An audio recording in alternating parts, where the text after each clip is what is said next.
Good evening, and welcome. You're in the right place, just where you need to be. Tonight, let your mind wander away from the present and drift slowly back through time. No rush, no pressure, just the soft hush of history whispering in your ear, gently, patiently, calmly. Together, we're going to visit a quiet little corner of the medieval world, a simple place, a peaceful place. There are no knights or kings here, no battles, no royal intrigue. Tonight, we are simply stepping into the shoes of someone ordinary, someone important in their own quiet way. Tonight, we are bakers. And not just any bakers, but medieval bakers, rising with the sun, working with flour and fire, shaping dough into sustenance. You might hear the soft crackle of a wood-fired oven, or the distant toll of a bell, marking the hour in a sleepy village.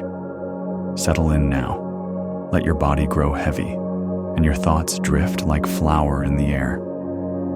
Let's begin. It's early, very early.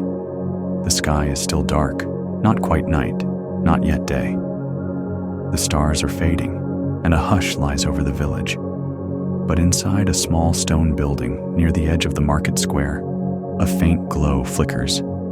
The baker is already awake. You might hear the creak of wooden beams as he moves slowly across the flour-dusted floor. His day has begun before most others even stir.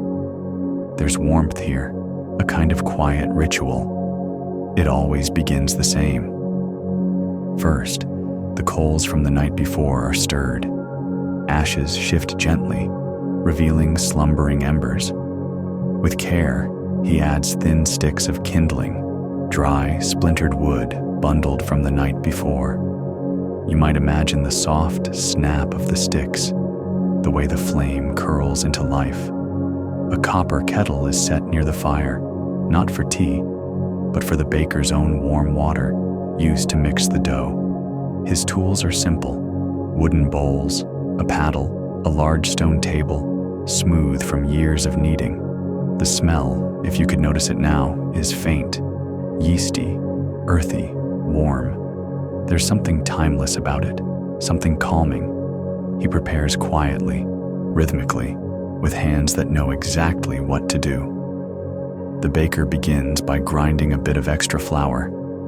Though much is bought already milled, he keeps a small hand mill tucked in the corner, a round stone on stone device. He turns it slowly, with soft grunts and the low whisper of grain being ground. There's no rush. Outside, the first hints of pale light brush the edge of the rooftops. Inside, he begins to mix the dough, not with machines, not with speed, just his hands, the flour, a bit of water, and the starter, a living, breathing mixture kept in a wooden bowl by the hearth. The starter has been with him for years, fed daily, watched carefully. It's part of him, and so he folds it into the flour, adds water slowly, carefully. Salt, but not too much. The dough resists him at first, like a sleepy cat, stretching lazily before it softens. He kneads it on the stone table, pushing, pulling, folding. A gentle rhythm. His hands are strong, calloused but gentle. He works by feel, not recipe. And soon, the dough is smooth, soft, elastic. He sets it aside beneath a cloth to rise, and while it rests, so does he, just for a moment. By now, the fire has warmed the oven. It's not a modern oven, but a dome-shaped masonry oven built into the back wall, lined with stone. It must be heated slowly, evenly. He checks the temperature not with thermometers, but by feel, by instinct. He tosses a pinch of flour into the oven mouth. If it browns gently, the heat is just right. If it burns too quickly, he waits. Nearby, cloth-covered baskets now hold the rising loaves. They look like sleeping animals, tucked in for warmth. He lines the peel, the long wooden paddle, with a dusting of bran, and gently lifts the first loaf. It rests easily in his hands. He scores it with a knife, not for decoration, but to guide how it will rise and crack. The oven mouth opens, and a wave of dry heat escapes, and then the first loaf is placed inside.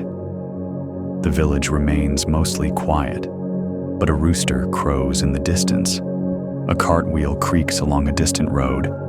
The baker hums, softly, barely a whisper. The rhythm of his work has begun.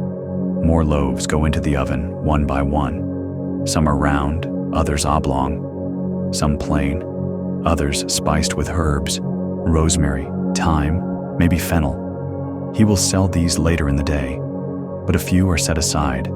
A tithe to the church, a loaf for the poor, one for the Lord's steward in exchange for flour. It is a quiet economy, based not only on coin, but on custom, habit, duty. Bread is more than food here. It is nourishment, communion, tradition. The baker wipes his brow with a cloth, leaving a streak of flour across his cheek. He doesn't mind. This is his rhythm. The slow rise, the waiting, the baking.